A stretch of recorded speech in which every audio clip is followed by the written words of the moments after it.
खा वो किरतारपुरी हो या गरदारपुरी हो या खुद साख्ता शेखुल इस्लाम हो। कल उन्होंने जलसा करना है मीनार पाकिस्तान पर, मेरी इस बात का जवाब दें। मैं मंजर कल का देख रहा हूं, गैब नहीं जानता। वहां हिंदू भी होंगे, वहां सिख भी होंगे, वहां क्रिश्चियन भी होंगे, और वहां कुछ नाम नेहाद सुन्नी भी होंगे जो ताजा ताजा राफजी बने हैं। वो सारे इकट्ठे होंगे और नारा लगेगा कि इत्तेहाद हो गया है सुन्नियत का और इंसानियत का। तो उन सब से मैं कह रहा हूं, हवाला मैं बता रहा हूं, इसका जवाब लेके मीनारे पाकिस्तान पे आना, फतावा शामी का जवाब लेके आना, मुस्लिम शरीफ का जवाब लेके आना। और कोई अपनी कामयाबी ये करार दे रहा है कि हमने मीलाद मनाया, तो हमारे स्टेज पर तो सिख भी आके बैठे, हिंदू भी बैठे। ये जो हफ्ता रहमत लिल आलमीन सल्लल्लाहु अलैहि वसल्लम का अंदाज है या तहरुल कादरी का जो अंदाज है, असल में ये अमेरिका का वहदत अदियान का ही झंडा है। और इससे बड़ी कामयाबी समझा जा रहा है। क्रिश्चियन भी बैठे थे, हिंदू भी बैठे थे, सिख भी बैठे थे, और रसूल पाक सल्लल्लाहु अलैहि वसल्लम की नातें पढ़ी जा रही थी। जिस तरह अगर तुम किसी को नंगे बदन किबला रुख खड़े होकर नमाज पढ़ते देखो तो रोकोगे या नहीं रोकोगे? क्यों? कि नमाज की तौहीन हो रही है, दीन की तौहीन हो रही है। ये कोई नमाज नहीं पढ़ी जा रही, ये तौहीने दीन है, ये तौहीने किबला है, ये तौहीने मस्जिद है, ये तौहीने नमाज है। कि पहले वुजू करे, शर्तें पूरी हों,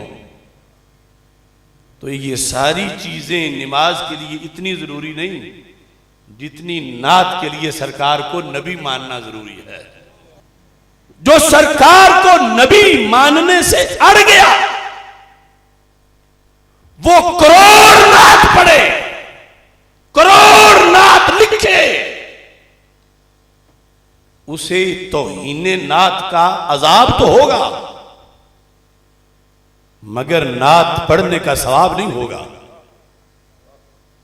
किताबुल अज़कार के अंदर है इमाम नववी रहमतुल्लाह अलैह की, यहूद चोटी के शरारती थे, और यह भी मैं कहता हूं यहूदी थे मगर वहाबी नहीं थे। और अगर किसी को इसरार है कि वहाबी भी थे तो कह ले वहाबी भी थे। यहूद मदीना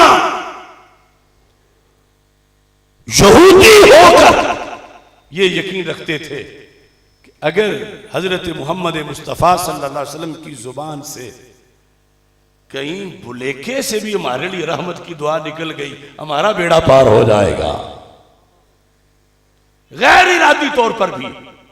इसलिए मैंने कहा यहूदी थे, बाबी नहीं थे। तो वो फिर तरीके सोचते थे कि हमने इनकी जुबान से अपने हक में दुआ निकलवानी है, तो जितनी भी हम मुखालफतें करेंगे तो दुआ तो वो काम कर ही जाएगी क्योंकि इनकी जुबान से निकली हुई होगी। तो उनके उलमा ने उन्हें सिखाया कि मुसलमानों में ये तरीका है, जब कोई छींक मारता है तो आगे से वो जवाब देते हैं अल्हम्दुलिल्लाह, यरहमुकल्लाह, यहदीकुमुल्लाह। लिहाजा उन्होंने सोचा कि वैसे तो ये नबी सल्लल्लाहु अलैहि वसल्लम हमें दुआ नहीं देते, तो हमें कोशिश करके इनके पास जाके छींके मारनी चाहिए। ये पुराने मुनकिरीन मिलाद हैं, छींक पे छींक मारे जा रहे हैं। ये उनका तरीका है कि किसी पर तो यरहमुकल्लाह फरमा देंगे, और अगर फरमा दिया तो हमारा बेड़ा पार हो जाएगा। ये कोई किस्सा कहानी नहीं, ये किताबुल अज़कार इमाम नववी की, इसका सफ़ा नंबर 275 है। फस्ल इस बारे में कि जब यहूदी छींक मारे, आज लोग कहते हैं ना हर चीज में मसलक उठा के ले आते हो, हर चीज में अकीदा उठा के ले आते हो। दुकान चलानी हो, काश्तकारी हो, पड़ोसी का मसला हो, अकीदा उठा के ले आते हो। अजान का मामला हो, जमात का मामला हो, अकीदा उठा के ले आते हो। तो मैं कहता हूं जिनके गुलाम हैं वो नबी छींक के ऊपर भी अकीदे से फैसला करते हैं।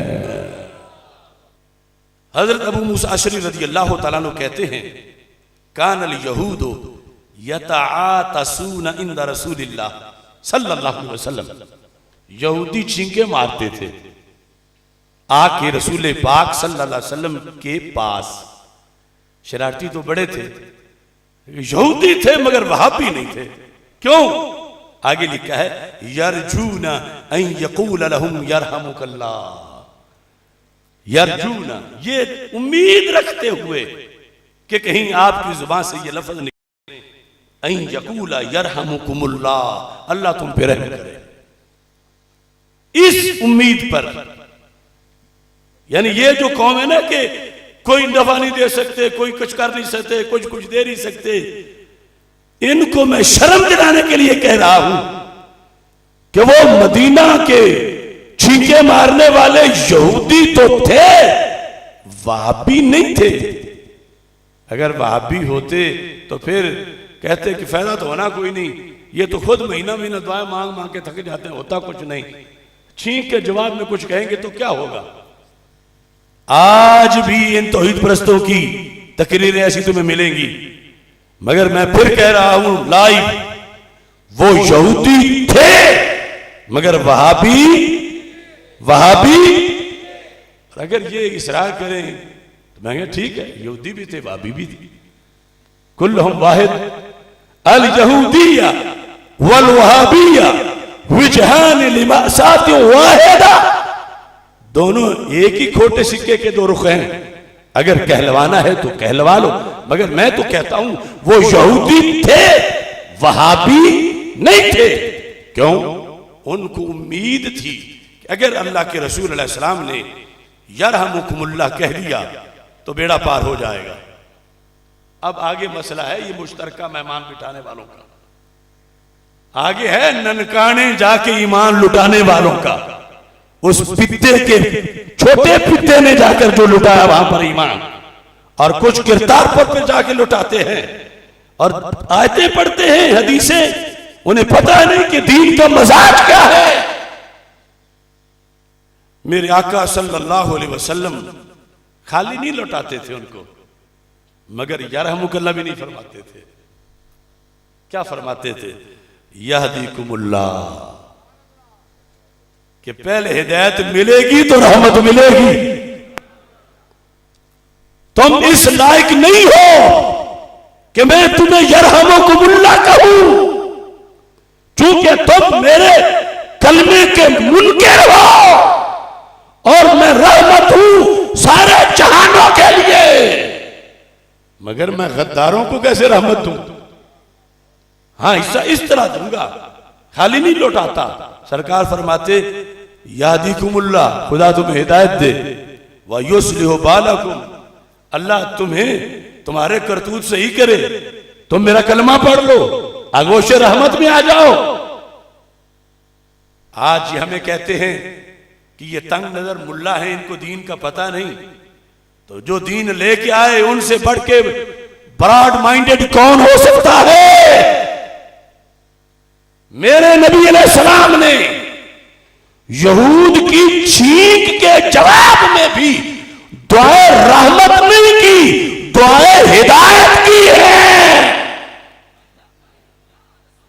तुम बुलाओ उनको, कहीं बिठाओ उनको और कहो सारे तुम जन्नती हो, अगर तुमने जन्नती बनना है तो पढ़ो ला इलाहा इल्लल्लाहु मुहम्मदुर रसूलुल्लाह सल्लल्लाहु अलैहि वसल्लम। ये है सुन्नत रसूल, ये है दीन का तरीका। ये उनको बुला के कुफर पे मजीद पक्का करते हैं कि तुम मुनकरे नबूवत मुस्तफा बन के भी इज्जत वाले हो। तो जो ऐसा करे तो उसका अपना ईमान नहीं रहता, औरों को क्या देगा। हदीस हसन सही है।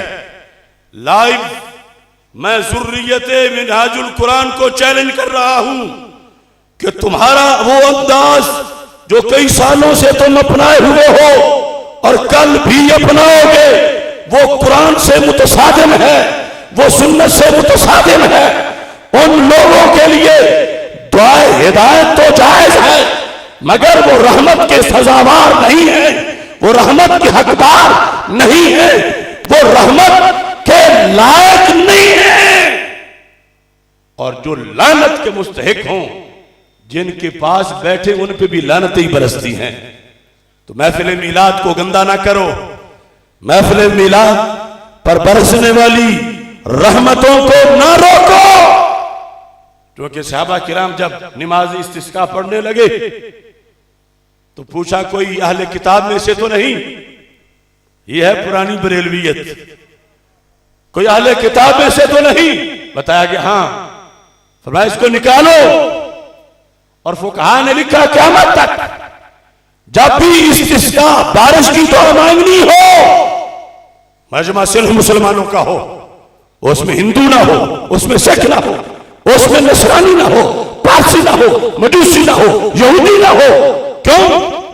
कहा कि ये लोग जहां हो ना लानत टूट के बरसती है, तो तुम रहमत के लिए इकट्ठे हो रहे हो।